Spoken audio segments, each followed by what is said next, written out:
Good morning class. आज हम करने जा रहे हैं कोलिजन। तो कोलिजन क्या होता है? जब अपने पास कोई दो बॉडीज क्या करें, कोलाइड करें। तो वो कोलाइड किसी भी तरीके से कर सकती हैं कि मान लो कि एक बॉडी इधर चल रही हो, दूसरी बॉडी इधर चल रही हो, एक ही लाइन में हो, स्ट्रेट लाइन में, तो भी वो कोलिजन कर सकती हैं। जैसे बिलियर्ड्स का गेम होता है जिसमें हम स्टिक से एक बॉल को मारते हैं, वो बॉल जाकर दूसरे बॉल को टकराती है, तो वो भी कोलिजन है। हेड टू हेड कोलिजन भी होता है। तो आज जो हम पढ़ने जा रहे हैं इसमें ब्रॉडली अपने पास कोलिजन को दो तरीके से क्या किया गया है, बाइफरकेट किया गया है। तो जिसमें पहला जो तरीका है that is called elastic collision. अब इनके क्या क्या कैरेक्टरिस्टिक्स हैं कि जिसकी वजह से हम इलास्टिक कहेंगे, और जो दूसरा कोलिजन है हमारे पास वो कहलाता है हमारे पास इन इलास्टिक कोलिजन। ठीक है। अब ये दो कोलिजन है अपने पास, और इन कोलिजन्स में क्या है अपने पास, इलास्टिक कोलिजन अपने पास वो होता है where there is no loss of kinetic energy and momentum, linear momentum. यानी कि दूसरे शब्दों में क्या कह सकती हूँ मैं कि मेरे पास लीनियर मोमेंटम भी कंजर्व है और काइनेटिक एनर्जी भी कंजर्व है। अगर ऐसा कुछ होता है तो that collision is called elastic collision. Elastic collision वैसे अपने पास बहुत कम होता है, लेकिन 10th क्लास में आपने जब रिएक्टर पढ़ा था तो आपने पढ़ा था कि न्यूट्रॉन जो है वो टकराता है किससे, ड्यूटेरियम से, या अपने पास हैवी पार्टिकल से। तो उस टाइम पर अपने पास क्या होता है, उनका जो मास होता है वो एग्जैक्टली सेम होता है, और वो दोनों ट्रांसफ़र करते हैं अपनी वेलोसिटीज़ को। ये हम आगे पढ़ेंगे अभी। तो वो जो कोलिजन होता है वो अपने पास कौन सा कोलिजन है, इलास्टिक कोलिजन है। वैसे नॉर्मली अपने पास जितने भी कोलिजन हो रहे हैं those are called inelastic collision. इसमें क्या रहता है अपने पास, मोमेंटम तो अपने पास कंजर्व है ही है। तो मोमेंटम तो कंजर्व रहेगा, लेकिन there is loss of kinetic energy. Kinetic energy का लॉस होता है इसमें। और अपने पास कैसे निकालेंगे इसको कि हमारे पास जो टोटल एनर्जी है वो टोटल एनर्जी इन इलास्टिक में अपने पास टोटल एनर्जी तो कंजर्व रहेगी, लीनियर मोमेंटम कंजर्व रहेगा, लेकिन अपने पास एनर्जी का क्या होगा, लॉस होगा। और एनर्जी का लॉस होने की वजह से अपने पास क्या रहेगा इसमें, तो अब इसमें सबसे पहला जो मैं निकालने जा रही हूँ, इसमें सबसे पहला मैं निकालने जा रही हूँ आपके पास क्या, सबसे पहले तो हम एक चीज़ निकालेंगे that is called restitution. Coefficient of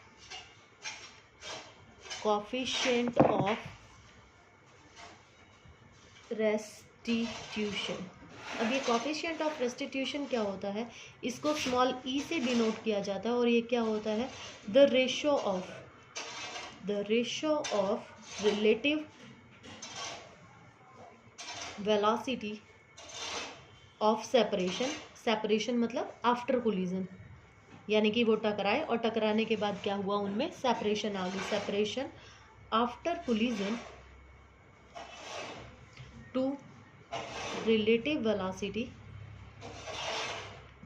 before collision. अब क्या है अपने पास, इसमें ई से हमने डिनोट किया।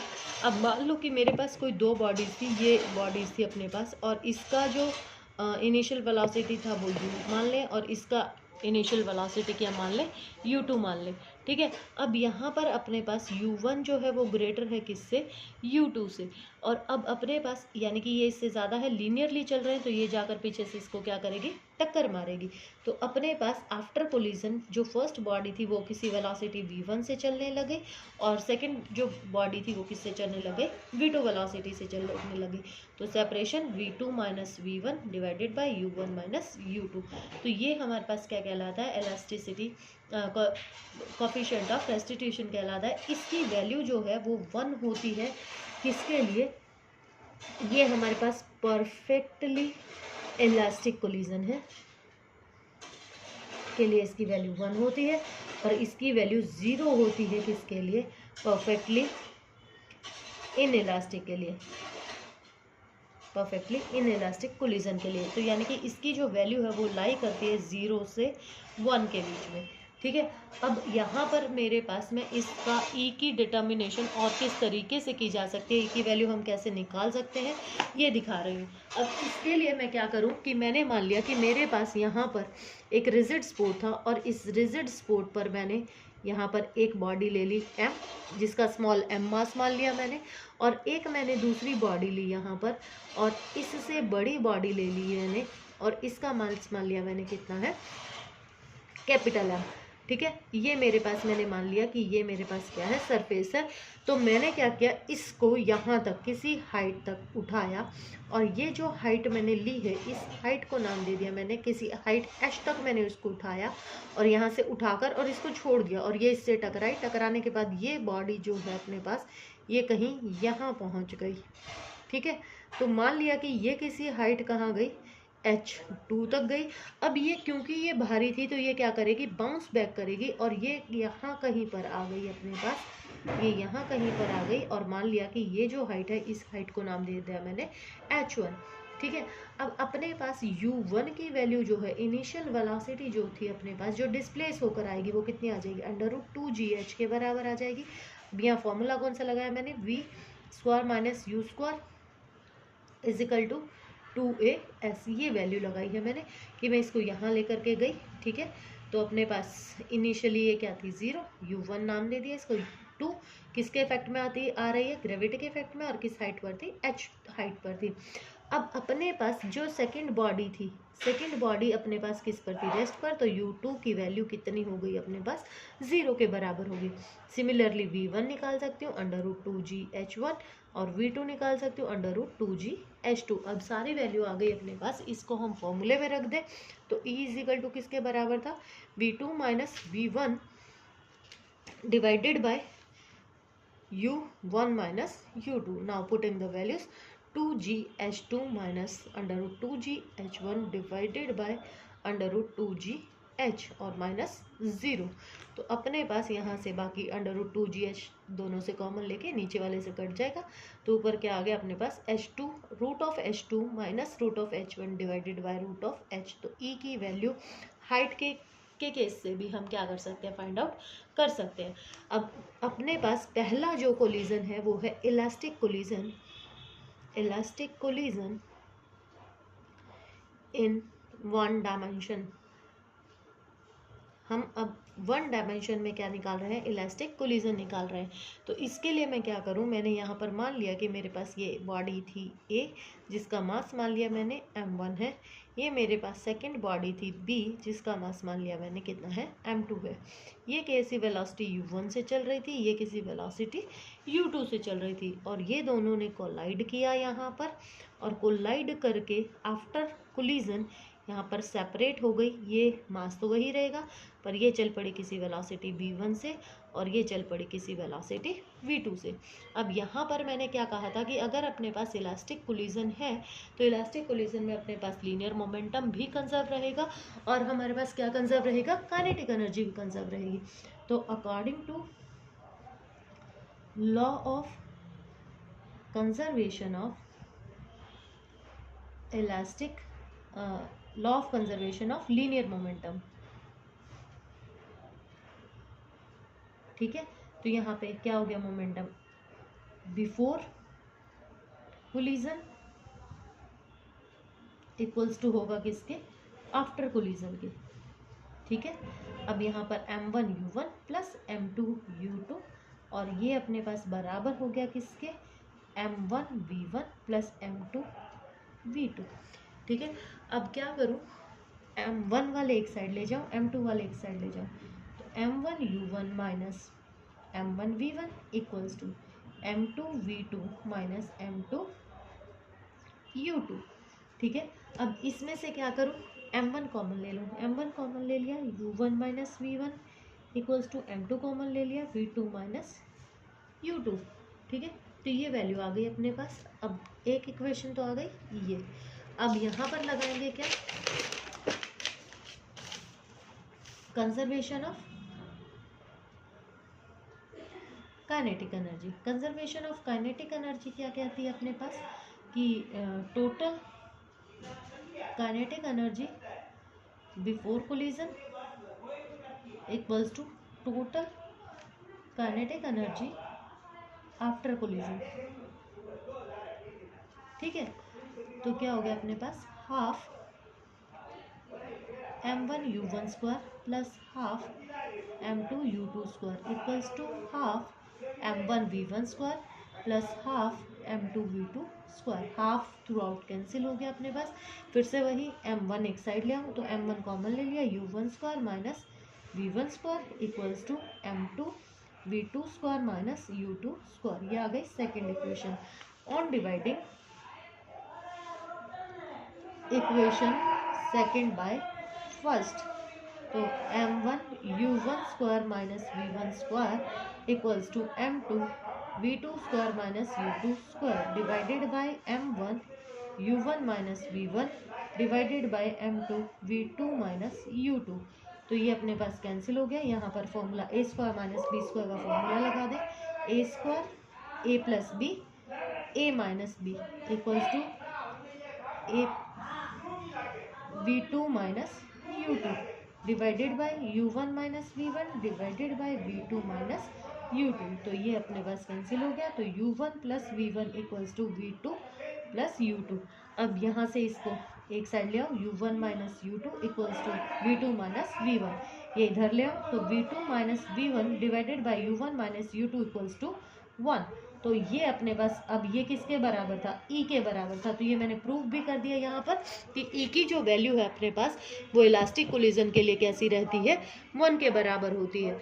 अब यहाँ से हम क्या करेंगे, इस इक्वेशन से मैं वैल्यूज निकाल कर और पुट कर दूंगी कि मेरे पास जो वेलोसिटी मैंने निकालनी हो तो v2 minus v1 equals to u1 minus किसके बराबर है, u2 के।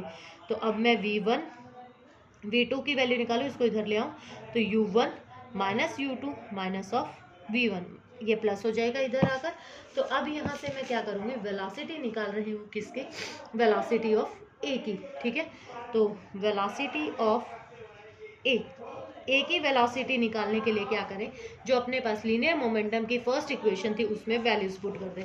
तो अपने पास इक्वेशन क्या थी, वो m1u1 प्लस किसके बराबर था,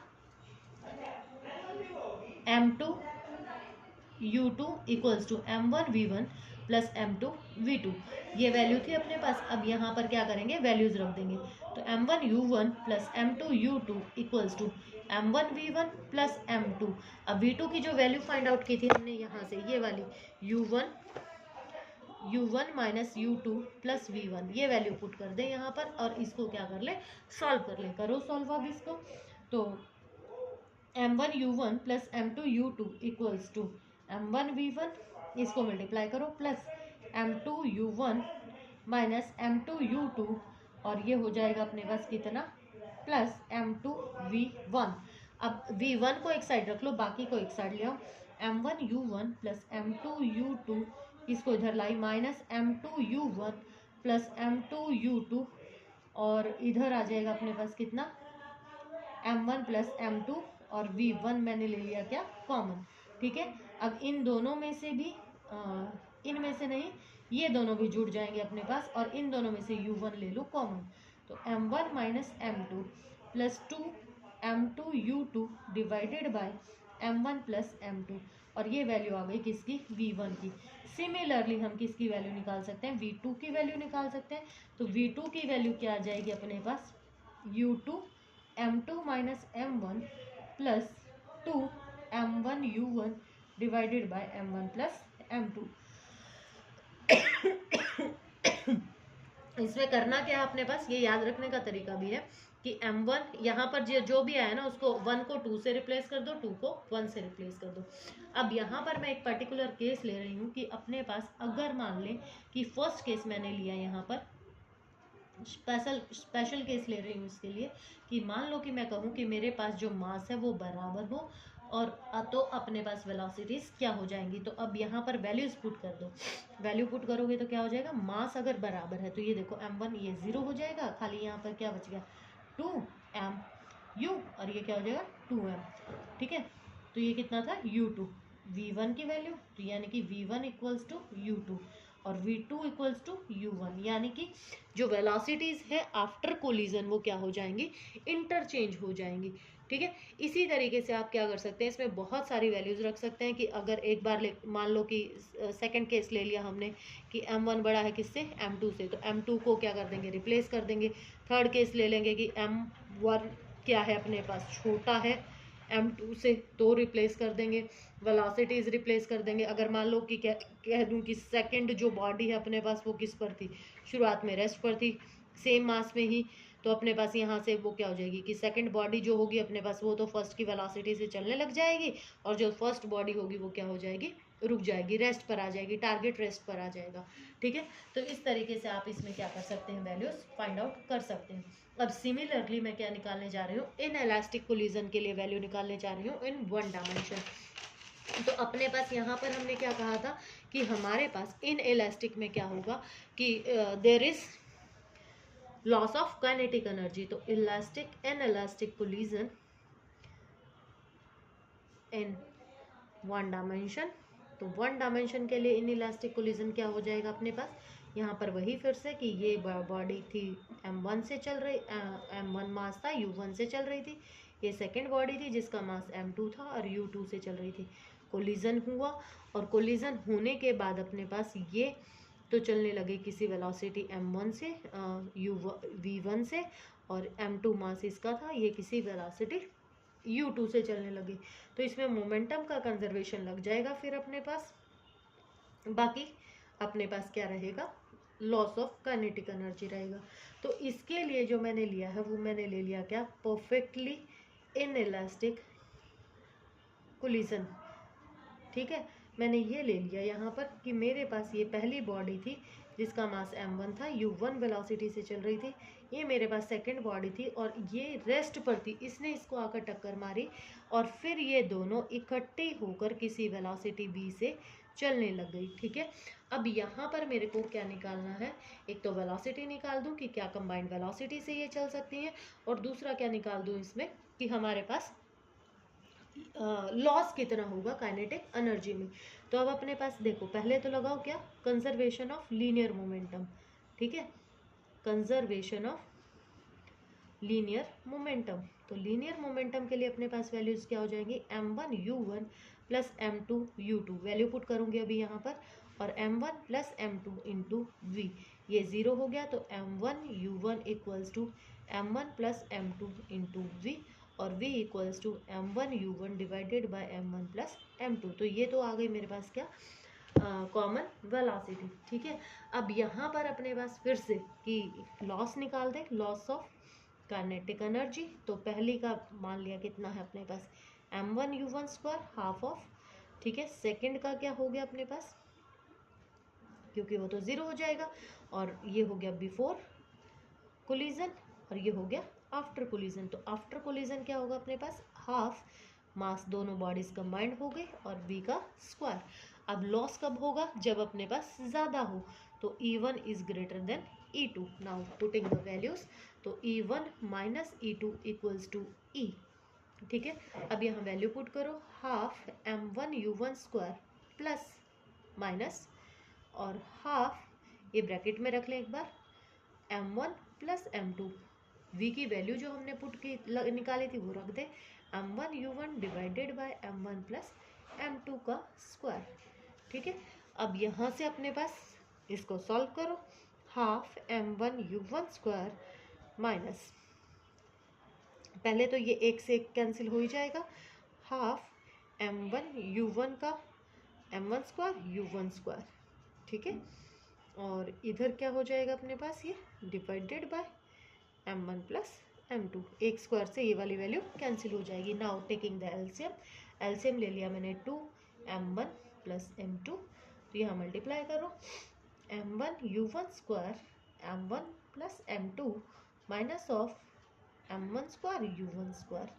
ठीक है, क्योंकि इसके नीचे तो था ही ये, अब अंदर मल्टीप्लाई कर दो, तो m1 square u1 square plus m1 m2 u1 square minus m1 square u1 square divided bye 2 m1 plus m2। अब ये अपने पास हो गया कैंसिल, तो वैल्यू क्या आ गई अपने पास, m1 m2 u1 square divided bye 2 m1 plus m2। तो ये अपने पास आ गया क्या, लॉस इन काइनेटिक एनर्जी। ठीक है, after collision, in elastic collision में अपने पास इतना लॉस हो जाएगा। अब इसमें अपने पास 2 टॉपिक और रह गए हैं जो कि मैं अगले वीडियो में कराऊंगी, और ये है हमारे पास इलास्टिक कोलिजन के 2 डायमेंशंस के लिए।